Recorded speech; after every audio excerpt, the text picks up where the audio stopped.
Thank you very much. That's so nice. Sit, please. We have tens of thousands of people watching us right down the road, tens of thousands. So I congratulate you, and at least we picked a beautiful day. You can't get a more beautiful day.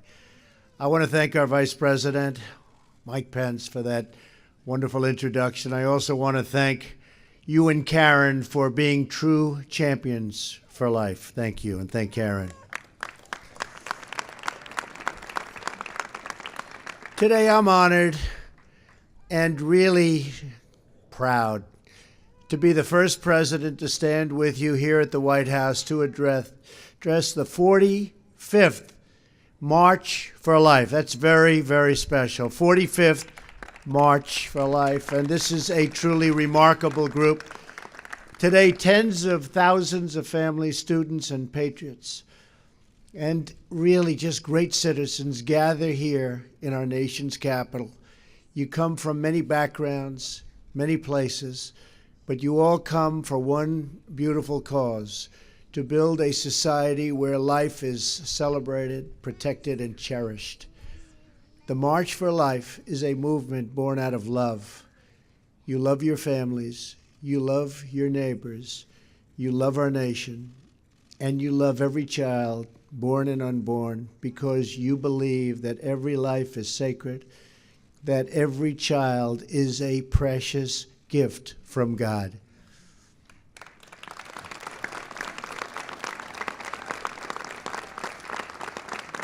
We know that life is the greatest miracle of all.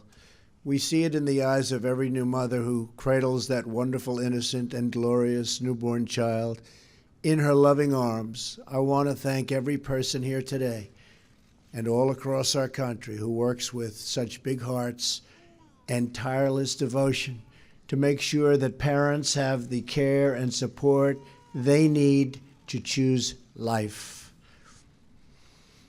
Because of you, tens of thousands of Americans have been born and reached their full God-given potential. Because of you.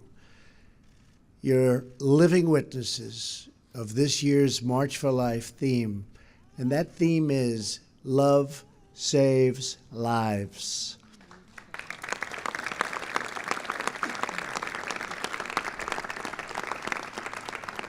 As you all know, Roe versus Wade has resulted in some of the most permissive abortion laws anywhere in the world. For example, in the United States, it's one of only 7 countries to allow elective late-term abortions, along with China, North Korea, and others. Right now, in a number of states, the laws allow a baby to be born from his or her mother's womb in the 9th month. It is wrong. It has to change. Americans are more and more pro-life. You see that all the time. In fact, only 12% of Americans support abortion on demand at any time. Under my administration, we will always defend the very first right in the Declaration of Independence, and that is the right to life.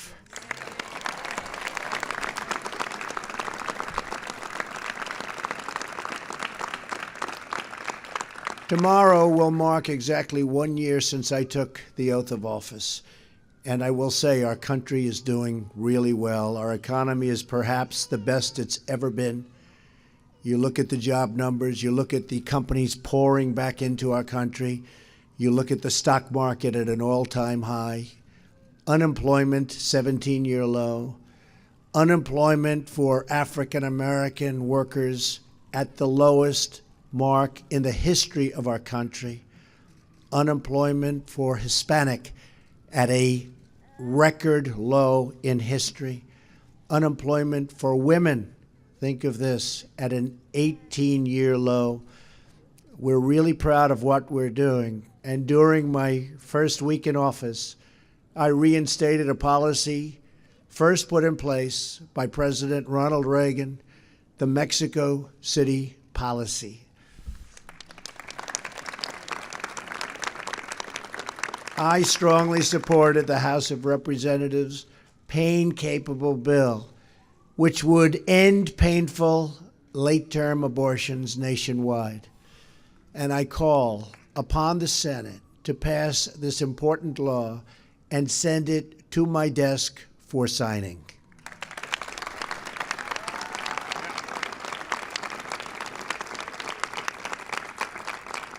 On the National Day of Prayer, I signed an executive order to protect religious liberty. Very proud of that. Today, I'm announcing that we have just issued a new proposal to protect conscience rights and religious freedoms of doctors, nurses, and other medical professionals. So important.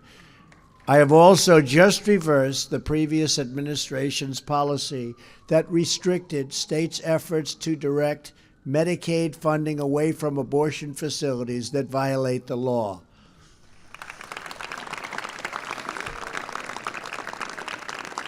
We are protecting the sanctity of life and the family as the foundation of our society. But this movement can only succeed with the heart and the soul and the prayer of the people. Here with us today is Mary Anna Donadio from Greensboro, North Carolina. Where is Mary Anna? Hello, come on up here, Mary Anna. Come. Nice to see you, baby. Mary Anna was 17 when she found out she was pregnant. At first, she felt like she had no place to turn. But when she told her parents, they responded with total love, total affection, total support. Great parents? Great? I thought you were going to say that. I had to be careful. Mary Anna bravely chose life and soon gave birth to her son. She named him Benedict, which means blessing. Mary Anna was so grateful for her parents' love and support that she felt called to serve those who were not as fortunate as her. She joined with others in her community to start a maternity home to care for homeless women who were pregnant. It's great. They named it Room at the Inn. Today, Mary Anna and her husband, Don, are the parents of 6 beautiful children, and her eldest son, Benedict, and her daughter, Maria, join us here today. Where are they? Come on over.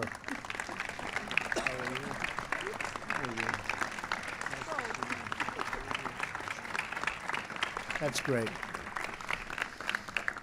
Over the last 15 years, Room at the Inn has provided housing, child care, counseling, education, and job training to more than 400 women. Even more importantly, it has given them hope. It has shown each woman that she is not forgotten, that she is not alone, and she really now has a whole family of people who will help her succeed. That hope is the true gift of this incredible movement that brings us together today. It is the gift of friendship, the gift of mentorship, and the gift of encouragement, love, and support. Those are beautiful words, and those are beautiful gifts. And most importantly of all, it is the gift of life itself. That is why we march. That is why we pray, and that is why we declare that America's future will be filled with goodness, peace, joy, dignity, and life for every child of God. Thank you to the March for Life, special, special people, and we are with you all the way. May God bless you, and may God bless America. Thank you. Thank you. Thank you very much.